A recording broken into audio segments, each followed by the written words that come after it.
Hello, welcome to everyone. आज हम लोग इन्फेक्शन कंट्रोल एंड सेफ्टी का यूनिट नंबर 2 पढ़ने जा रहे हैं, आइसोलेशन सिस्टम। ठीक है, तो ये आइसोलेशन सिस्टम क्या होता है? ये एक ऐसा कोई भी मेज़र या फिर प्रैक्टिसेस या फिर कोई भी प्रोसीजर होता है जिसमें हम लोग जो हम लोग यूज़ करते हैं पेशेंट के को केयर देने के टाइम में। ठीक है, जिससे कि हम लोग पेशेंट को कम्युनिकेबल, नॉन कम्युनिकेबल और कोई भी ऐसा इन्फेक्टियस डिजीज़ से बचा सकते हैं। ठीक है, तो यही हमारा क्या होता है, उसका पर्पस होता है। यानी कि कोई भी ऐसा प्रैक्टिस मेजर्स या फिर कोई भी ऐसा प्रोसीजर करते हैं जिससे हम लोग पेशेंट के केयर देने टाइम में और पेशेंट को क्या करने टाइम में उसको क्रॉस इन्फेक्शन से बचाते हैं उससे।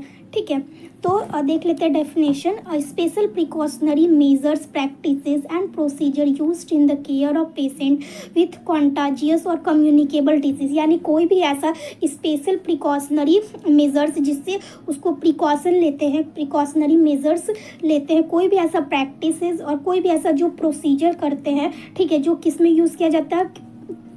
पेशेंट केयर में यूज़ किया जाता है। ठीक है, किसके लिए यूज़ किया जाता है?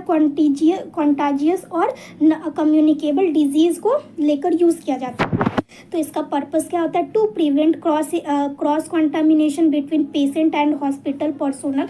तो हॉस्पिटल स्टाफ से पेशेंट को और पेशेंट से हॉस्पिटल स्टाफ के बीच में कोई भी क्रॉस कंटामिनेशन यानी कि transfer of spread of infection ना हो, उससे बचाने के लिए हम लोग आइसोलेशन सिस्टम का यूज़ करते हैं। जो सेकेंड है वो confine and contain any infectious dis agent to confine and contain all the blood and the body fluid.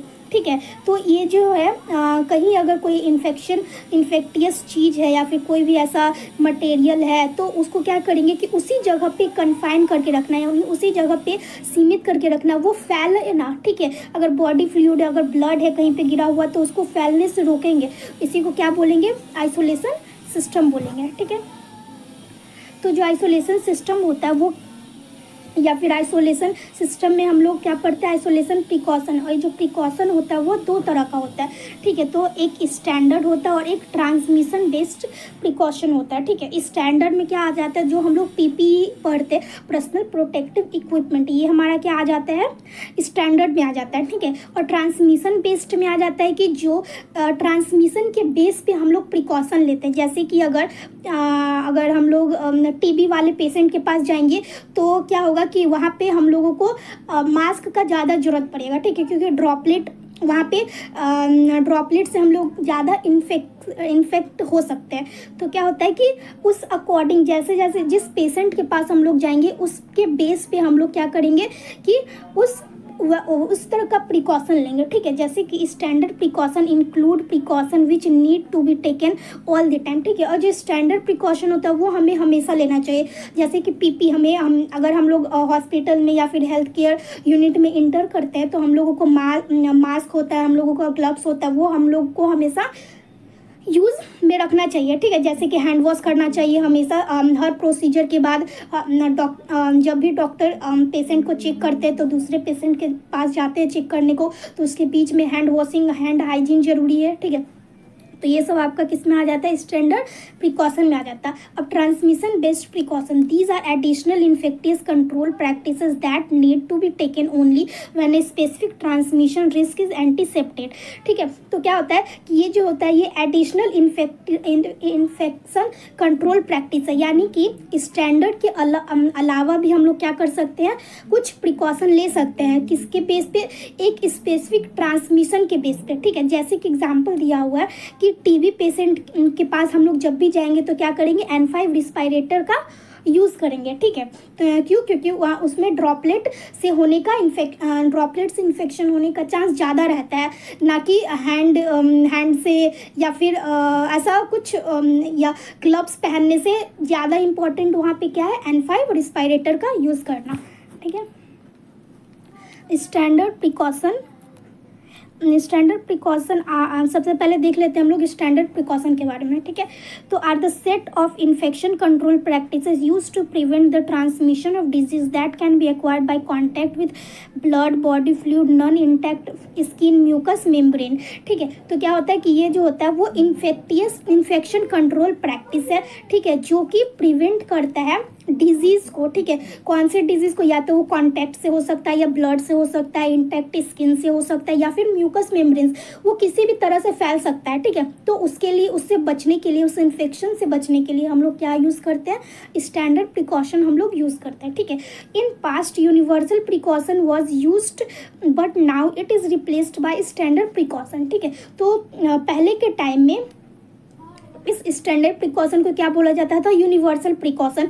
इसका जो टर्म था वो क्या था, यूनिवर्सल प्रिकॉशन। अब इसका जो टर्म है वो चेंज करके क्या रख दिया गया, स्टैंडर्ड प्रिकॉशन रख दिया गया, ठीक है। तो कंपोनेंट ऑफ स्टैंडर्ड प्रिकॉशन, इसका क्या क्या कंपोनेंट है, यानी कि स्टैंडर्ड प्रिकॉशन में क्या क्या आता है। सबसे पहले क्या आता है, हैंड हाइजीन, यानी कि हैंड वॉशिंग, ठीक है। Hand wash promptly after contact with infective material. हमें क्या करना चाहिए, जब भी कोई इन्फेक्टेड मटेरियल को हम लोग टच करते हैं, हमेशा उसके बाद क्या करना चाहिए, हैंड वॉशिंग करना चाहिए। No touch technique whenever possible, ठीक है। यानी हम लोगों को नो टच टेक्निक का यूज़ करना चाहिए। अगर हम लोगों को दिख रहा है कि वो इन्फेक्टेड मटेरियल है, ठीक है, तो उसको क्या करना चाहिए, जितना पॉसिबल हो उतना उसको अवॉइड करना चाहिए।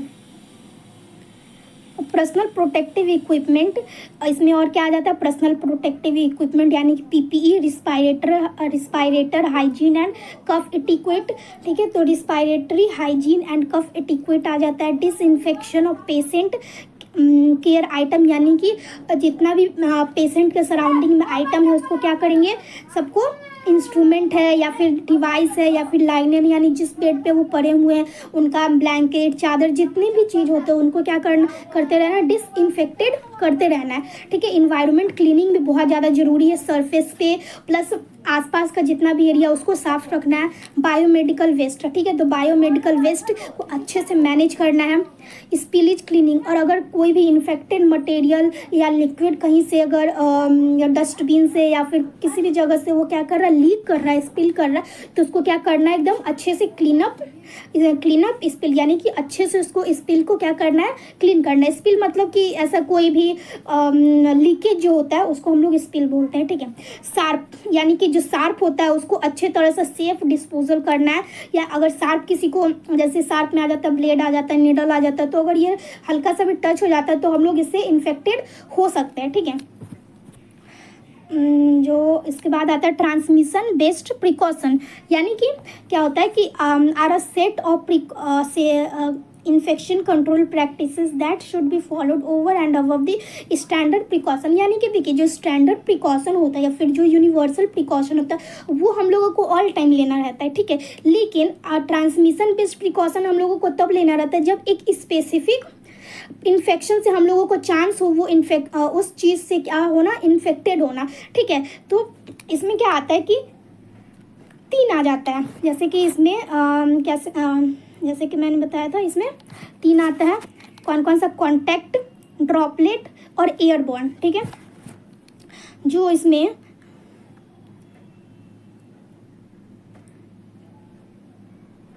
सबसे पहले जो कांटेक्ट आता है, इसमें क्या होता है, कांटेक्ट 2 तरह का हम लोग कांटेक्ट के थ्रू फैल सकता है, ठीक है। या फिर एक तो डायरेक्ट कांटेक्ट, एक हो जाता है डायरेक्ट कांटेक्ट, और एक क्या हो जाता है हम लोगों का, इनडायरेक्ट कांटेक्ट, ठीक है। तो जो डायरेक्ट कांटेक्ट में क्या हो जाता है, डायरेक्ट कांटेक्ट में हो जाएगा आपका, जो हम लोग डायरेक्ट किसी को टच करें, यानी पेशेंट को अगर डायरेक्ट टच करते हैं या फिर पेशेंट से इन्फेक्टेड कोई भी मटेरियल को हम लोग डायरेक्ट टच करते हैं तो क्या हो जाएगा, वो डायरेक्ट ट्रांसमिशन हो जाएगा। जैसे कि देखिए यहाँ पे, occur when infectious agent are transferred from one person to another person without a contaminated intermediate object or person। यानी कि यहाँ पे आपको कोई भी ऐसा ऑब्जेक्ट का जरूरत नहीं या फिर पर्सन का जरूरत नहीं है कि उससे उसको फैल रहा है, मतलब कि बीच में इंटरमीडिएट चीज़ का कोई भी जरूरत नहीं। जैसे कि एयर एक इंटरमीडिएट हो गया, या फिर कोई सामान ऐसा है जो उसको टच करेंगे तो हो जाएगा, नहीं तो क्या हो जाता है यहाँ पे, जैसे खांसने से हो जाता है, छींकने से हो जाता है। तो डायरेक्ट वहाँ पे ट्रांसफ़र हो रहा है किसका, इन्फेक्टियस एजेंट का, ठीक है। तो direct contact through contaminated hands और direct contact with blood body fluid from an infectious person. तो जैसे कि अगर उसका अगर सामने वाले का हैंड क्या है, कॉन्टामिनेटेड है, यानी कि उसका इन्फेक्ट उसमें क्या है, बोल सकते हैं कॉन्टामिनेटेड है, और अगर हम लोग उसको टच करते हैं, हैंड से करते हैं या फिर उसके किसी भी बॉडी पार्ट को टच करते हैं तो वो डायरेक्ट कॉन्टैक्ट में आ जाता है, ठीक है। और उससे जो भी उसका इन्फेक्टियस एजेंट है वो हमारे बॉडी में इंटर कर जाता है, ठीक है। बॉडी फ्लूइड, अगर उसका बॉडी फ्लूइड इन्फेक्टेड है, ब्लड उस कोई भी इन्फेक्टियस पर्सन का, उससे भी क्या हो जाता है, तो कंटामिनेशन हो सकता है, ठीक है। इसका डायरेक्ट कांटेक्ट का क्या है, इसका कंट्रोल मेजर्स, ठीक है। तो हैंड हाइजीन, सबसे पहले तो हैंड हाइजीन करेंगे, जब भी किसी को टच करेंगे उसके तुरंत बाद क्या करेंगे, हैंड वॉशिंग करेंगे। हमेशा पीपी, किसी को टच करने से पहले पीपी का यूज़ करेंगे। डिसइंफेक्शन ऑफ रूम, जो डायरेक्ट कॉन्टैक्ट है उसको कम करने के लिए क्या करेंगे, डिसइंफेक्शन ऑफ रूम, यानी कि उस आसपास का जितना भी मटेरियल, डिवाइस, लाइन जो भी होता है उसको क्या करते रहेंगे, डिसइंफेक्टेड करते रहेंगे। फिर ट्रांसफ़र ऑफ पेशेंट को क्या करेंगे, लिमिटेड करेंगे, यानी कि अगर कोई रूम डिसइंफेक्टेड है, ठीक है, एकदम पूरा क्लीन है, माइक्रो ऑर्गेनिज्म उस रूम में नहीं है, लेकिन अगर हम लोग पेशेंट को कहीं और ट्रांसफ़र करेंगे तो हो सकता है कि वार्ड से निकलने के बाद उसमें क्या हो जाए, वो माइक्रो ऑर्गेनिज्म आ सकता है, ठीक है। तो उसके द्वारा अगर क्या करना, आइसोलेट करना है, मेन हम लोगों का काम क्या है, उसको आइसोलेट करके रखना, ठीक है। तो हम लोग उसका जो ट्रांसफ़र है या फिर उसका जो मूवमेंट है वो बहुत लिमिटेड करेंगे, जितना पॉसिबल हो उसको क्या करेंगे, लिमिटेड। इक्विपमेंट जितना भी इक्विपमेंट है उसको क्या करेंगे, हम लोग साफ़ करके, डिसइंफेक्टेंट, स्टेराइल करके रखना है हम लोगों को, ठीक है। अब इनडायरेक्ट देखते हैं। इनडायरेक्ट में क्या होता है, involves the transfer of an infectious agent through a contaminated intermediate object, ठीक है। अगर हम लोग पेशेंट का कोई भी क्लॉथ होता है या फिर पेशेंट केयर टाइम में कोई भी उसका डिवाइस होता है, कंफर्ट डिवाइस जैसे होता है, कोई भी ऐसा इक्विपमेंट है जो वो पेशेंट के द्वारा कॉन्टामिनेट हो चुका है, अगर हम लोग उसको टच करते हैं विदाउट यूजिंग पीपी या फिर ग्लव्स, तो उसमें क्या हो जाता है कि हम लोग के अंदर इन्फेक्टियस एजेंट इंटर कर सकता है, ठीक है, और हम लोगों को भी डिजीज कॉज कर सकता है।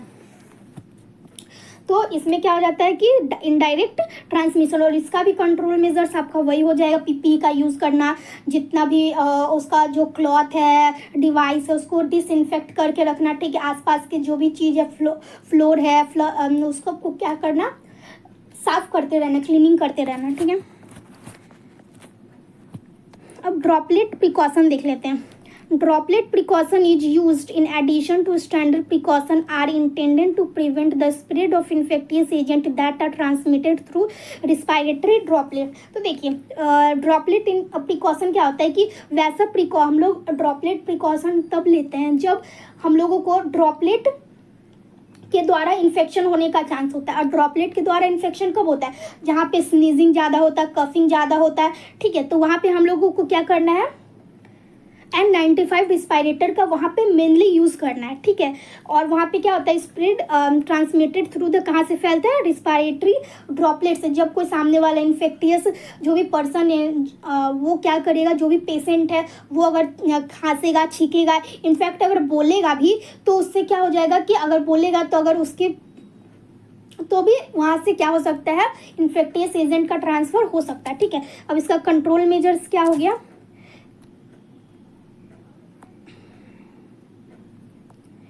हैंड हाइजीन हो जाएगा, ठीक है।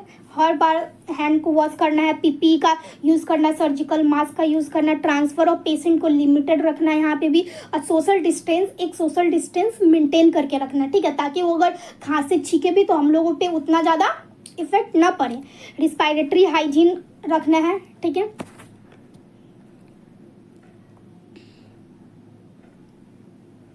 अब देखिए एयरबॉर्न प्रिकॉशन क्या होता है। Airborne precaution are when used in addition to standard precaution are intended to prevent the spread of infectious agent that are transmitted through respiratory aerosol, ठीक है। तो इसमें क्या होता है, जैसे कि अगर कोई खांसता है, छींकता है या फिर ऐसा कुछ भी एरोसॉल के द्वारा जो फैलता है। एरोसॉल मतलब कि ऐसा कोई भी पार्टिकल्स होता है जो बहुत दूर तक जा सकता है, वो हवा के थ्रू जा सकता है, वो मॉइस्चर और एब्जॉर्ब करके जा सकता है। यानी कि जैसे कि एयरबॉर्न होता है कि अगर आप उसके कांटेक्ट में आ रहे हो, अगर उसके सामने आप खड़े हो या फिर उसके आसपास खड़े हो तो वो आपको फैल सकता है। लेकिन एयरबॉर्न क्या होता है कि आप अगर थोड़ा भी दूर हो तो क्या हो जाता है, ये बहुत ज़्यादा काफ़ी दूर तक ये ट्रैवल कर सकता है और क्या कर सकता है, आपको इन्फेक्ट कर सकता है। ठीक है, तो यही हो जाता है क्या हमारा एयरबॉर्न प्रिकॉशन।